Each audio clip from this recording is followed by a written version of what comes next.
Considerado o maior império da época, a Babilônia foi sem sombra de dúvidas o centro do mundo antigo. Durante muitos séculos, diversos reis governaram aquela civilização que mais tarde se tornaria uma das mais prósperas cidades do mundo antigo.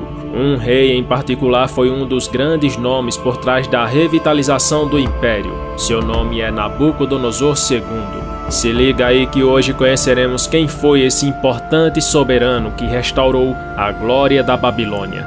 Já deixa a tua força aí pra gente em forma de like, beleza?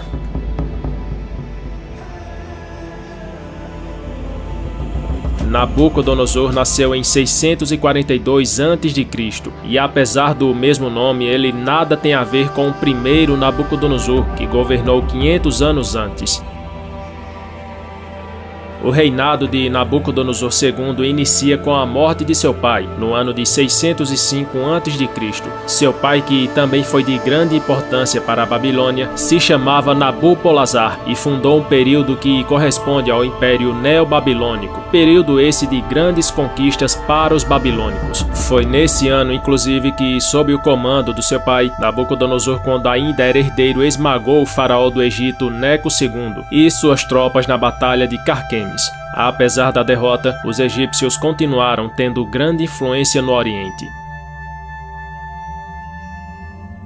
Nabucodonosor era o filho mais velho de seu pai e, quando assumiu seu reinado, continuou as campanhas militares empregadas por Nabopolassar. Cidades como Ascalão, na costa do Mediterrâneo, foi destruída, saqueada e conquistada por Nabucodonosor. Outras largas campanhas também se estenderam por toda aquela região, mas por falta de registros não se sabe ao certo o nome das cidades envolvidas. Especula-se que possa ser Gaza ou ainda Kumu, no sudeste da Anatólia. Enfim, as conquistas de Nabucodonosor eram cada vez mais frequentes e as sucessivas vitórias deram a ele grande destaque.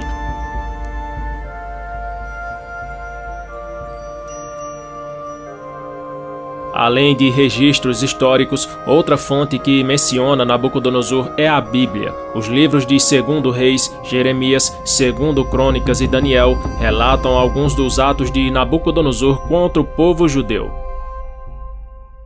Ao longo das campanhas de expansionismo de Nabucodonosor, a Judéia virou um alvo importante, visto que aquela região estava no meio de uma disputa acirrada entre babilônicos e egípcios. Anteriormente, Nabucodonosor já havia marchado para lá após a Batalha de Carquemes, mas na época Joaquim, o rei de Judá, jurou lealdade a Nabucodonosor em forma de tributos pagos. No entanto, alguns anos se passaram e em 601 a.C., Joaquim começou a desafiar a autoridade de Nabucodonosor, deixando claro que não pagaria mais tributos. O rei de Judá acreditava firmemente que os egípcios iriam ajudá-los, mas para sua decepção, no ano 598 a.C., Jerusalém é sitiada pelos babilônicos durante 3 meses. Nesse tempo, o rei de Judá é morto. O profeta Jeremias até já havia profetizado ao seu respeito. Ele será enterrado com o enterro de um jumento, arrastado para fora dos portões de Jerusalém. O filho de Joaquim, Jeconias, acabou então assumindo o lugar como rei de Judá. Ele era jovem, tinha cerca de 18 anos. Pouco mais de 3 meses se passaram e no ano de 597, Jeconias, sua corte e milhares de cidadãos acabaram sendo deportados para a Babilônia. Nabucodonosor levou parte do tesouro do templo e nomeou o tio de Jeconias, Zedequias, como rei vassalo. Zedequias governou durante 11 anos, mas no 9º ano de seu reinado quebrou sua lealdade com Nabucodonosor. Furioso, o rei babilônico voltou novamente para Jerusalém em 588 a.C. e manteve o cerco contra a cidade. Mais uma vez, o profeta Jeremias avisa ao rei que era a vontade de Deus a rendição para os babilônicos. Porém, Zedequias, indeciso, optou por fugir junto com sua família, mas logo foi capturado. Zedequias presenciou a morte dos filhos, teve os olhos cegados e foi levado para a Babilônia, onde ali morreu. Em 586, Nabucodonosor invadiu, destruiu e pilhou o reino de Judá em uma de suas maiores conquistas e todos os judeus foram capturados e levados para o cativeiro babilônico.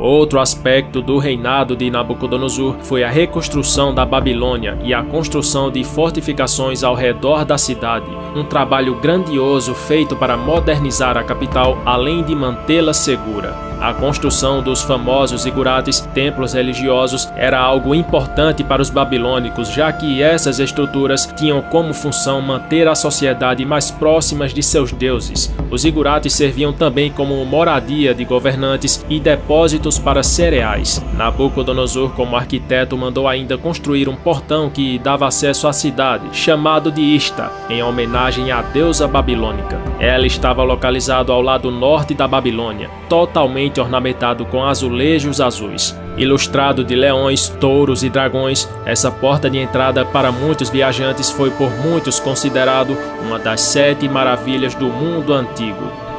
Nabucodonosor ainda reconstruiu outras cidades importantes, entre outros feitos como Narsamas, um canal que trazia água do Eufrates, e a muralha Meda, que tinha cerca de 6 metros de largura, 30 metros de altura e 110 quilômetros de comprimento.